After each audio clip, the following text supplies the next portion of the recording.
Yo, we're in Plymouth. I'm gonna go unclog a bathroom sink. Pop-up assembly. Got some hair in it. Anyway, I just got off the phone with some other guy, a new client.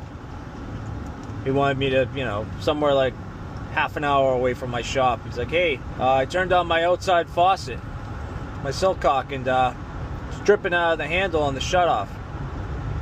I'm like, bro, I don't want to go all the way out there and tighten a fucking packing nut. I'm like, if I come all the way out there, we're changing out the shutoff, and we'll probably change the silcock too, because they're both probably old. Oh, I don't want to do that. So you really want to pay me to go out there and do that? I don't want to do it. I could do it. I'll probably do it. I'll probably call him back right now. Nah, I don't want to do it.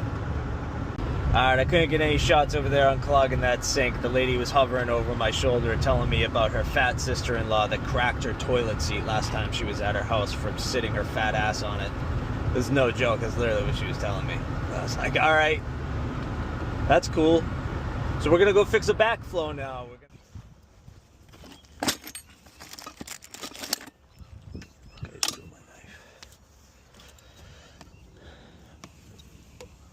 Split.